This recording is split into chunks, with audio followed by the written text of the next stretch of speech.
Selamat sore. Selamat sore, Prof. Kita mulai aja ya. Ini pertemuan kita yang ketiga.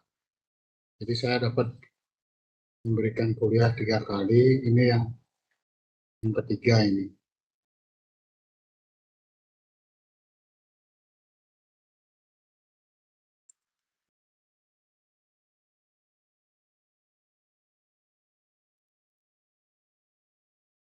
Apakah materinya sudah bisa dilihat? Sudah, Prof. Kita mulai saja. Tubuh itu ternyata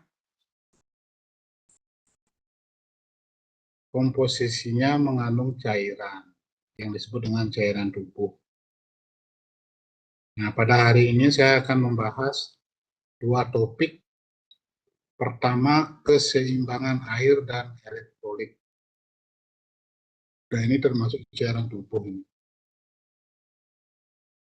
Yang kedua, nanti kita bahas mengenai keseimbangan asam basa. Jadi, apakah asam, apakah basa. Jadi, subtopiknya adalah memahami fisiologinya. Tapi ini saya tidak banyak nyinggung karena sudah dapat di fisiologinya, di fisiologi. Yang lebih banyak nanti kita singgung ini, memahami patofisiologinya. Kemudian yang ketiga, kita akan membahas tentang mengetahui cara-cara pemeriksaan labnya. Bagaimana cara pemeriksaan lab terhadap cairan tubuh. Yang terakhir, memahami cara-cara interpretasinya.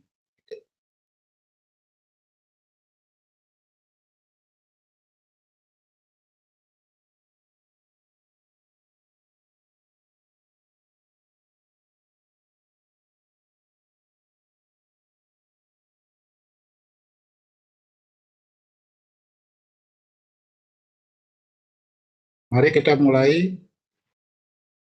Kita bahas tentang keseimbangan air dan elektrolit. Jadi bahannya saya sudah share ke masing-masing korti. Bagi yang memerlukan bisa minta ke kortinya. Keseimbangan air dan elektrolit. Jadi dalam jumlah cairan dalam tubuh itu sebetulnya bervariasi. Kalau hewan umur muda itu jauh lebih banyak mengandung cairan tubuh dibandingkan oleh hewan sudah tua, sama dengan manusia. Jadi sudah mulai keriput, jadi cairan tubuhnya semakin kurang. Sedangkan kalau masih muda kan cairan tubuhnya masih bagus, sehingga cairan tubuhnya itu masih lebih banyak. Nah, ditetapkan kisarannya antara 45-75% dari berat badan. Inilah jumlah cairan tubuh di dalam tubuh hewan atau manusia.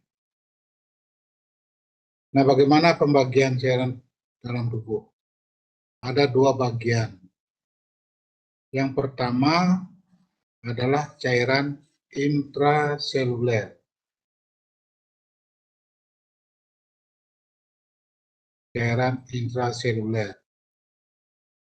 Yaitu 65-75% dari cairan tubuh. Atau 35-45% dari berat badan. Nah, itu namanya cairan intraseluler.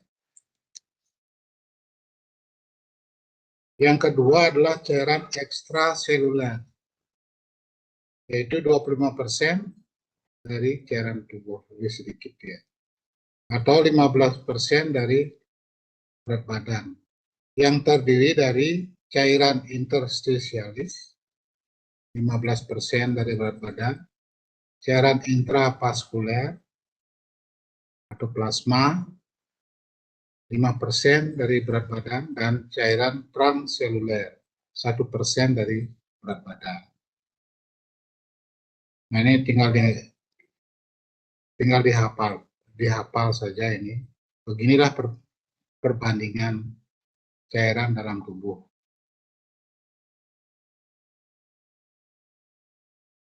Apa fungsi daripada cairan tubuh? Ada dua, media reaksi-reaksi dalam tubuh. Ini merupakan media dari reaksi-reaksi yang terjadi dalam tubuh. Kalau tidak ada cairan, bagaimana terjadi reaksi? Itu. Yang kedua, pertukaran zat antara sel dan dunia luar. Kita menghirup oksigen, kemudian oksigen itu akan masuk juga ke dalam darah, jadi pertukaran antara sel dan dunia luar.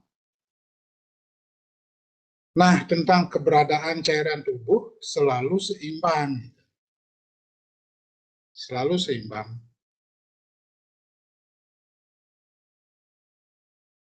Jadi yang masuk ini adalah melalui makanan.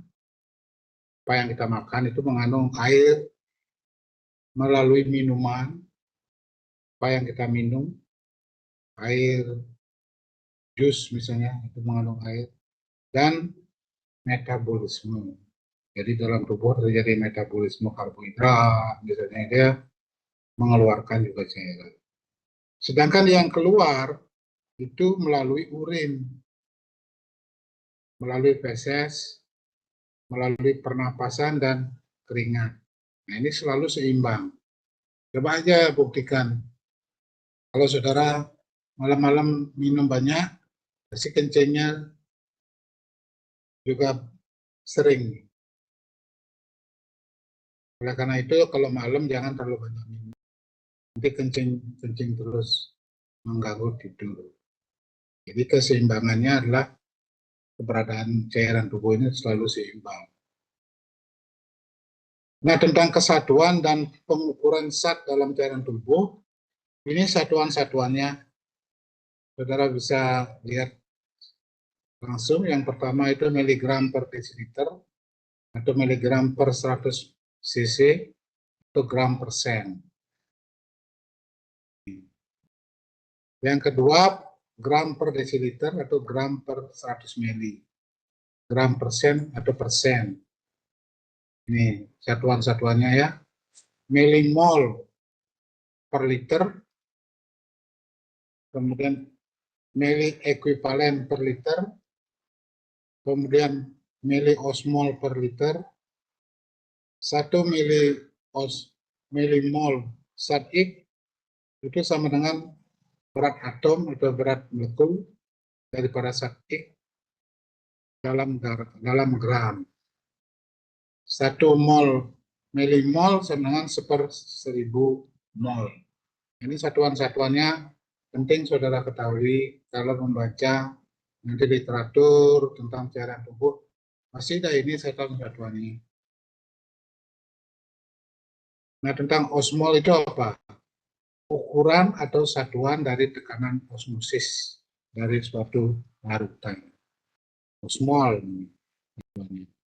Tekanan osmosis hanya ditentukan oleh jumlah partikel dalam larutan.